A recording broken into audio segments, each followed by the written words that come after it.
വിശുദ്ധ പൗലോസ് അപ്പോസ്തലൻ കൊറിന്ത്യസുകാർക്ക് എഴുതിയ ലേഖനത്തിൽ നിന്ന് 5-ാം അധ്യായം 15 മുതൽ 21 വരെയുള്ള വാക്യങ്ങൾ. ജീവിക്കുന്നവർ ഇനിയും തങ്ങൾക്ക് വേണ്ടി ജീവിക്കാതെ തങ്ങളെ പ്രതി മരിക്കുകയും ഉയർക്കുകയും ചെയ്തവന് വേണ്ടി ജീവിക്കേണ്ടതിനാണ് അവിടുന്ന് എല്ലാവർക്കും വേണ്ടി മരിച്ചത്. അതിനാൽ ഇപ്പോൾ മുതൽ ഞങ്ങൾ ആരെയും മാനുഷികമായ കാഴ്ചപ്പാടിൽ വീക്ഷിക്കുന്നില്ല. ഒരിക്കൽ ഞങ്ങൾ മാനുഷികമായ കാഴ്ചപ്പാടിൽ ക്രിസ്തുവിനെ വീക്ഷിച്ചിരുന്നെങ്കിലും ഇനിയൊരിക്കലും അങ്ങനെ ചെയ്യുകയില്ല. ക്രിസ്തുവിൽ ആയിരിക്കുന്നവൻ പുതിയ സൃഷ്ടിയാണ്. പഴയത് കടന്നുപോയി, ഇതാ പുതിയത് വന്നു കഴിഞ്ഞു. ഞങ്ങളെ ക്രിസ്തു വഴി തന്നോട് രമ്യതപ്പെടുത്തുകയും രമ്യതയുടെ ശുശ്രൂഷ ഞങ്ങൾക്ക് നൽകുകയും ചെയ്ത ദൈവത്തിൽ നിന്നാണ് ഇവയെല്ലാം.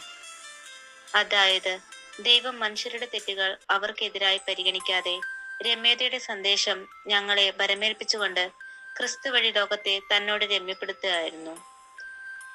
ഞങ്ങൾ ക്രിസ്തുവിന്റെ സ്ഥാനാപതികളാണ്. ഞങ്ങൾ വഴി ദൈവം നിങ്ങളോട് അഭ്യർത്ഥിക്കുന്നു, നിങ്ങൾ ദൈവത്തോട് രമ്യതപ്പെടുവീൻ.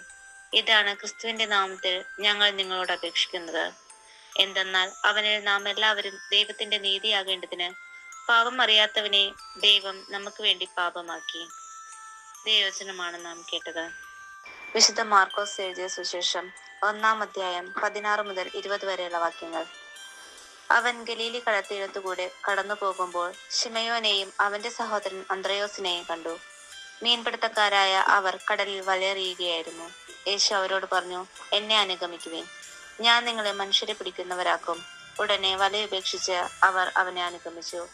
കുറച്ചു ദൂരം കൂടി പോയപ്പോൾ സെബദിയുടെ പുത്രനായ യാക്കോബിനെയും അവന്റെ സഹോദരൻ യോഹന്നാനെയും കണ്ടു. അവർ വഞ്ചിയിലായിരുന്നു, വലയുടെ കേട് പോക്കുകയായിരുന്നു. ഉടനെ അവൻ അവരെയും വിളിച്ചു. അവർ പിതാവായ സെബദിയെ സേവകരോടൊപ്പം വള്ളത്തിൽ വിട്ട് അവനെ അനുഗമിച്ചു. ദൈവവചനമാണ് നാം കേട്ടത്.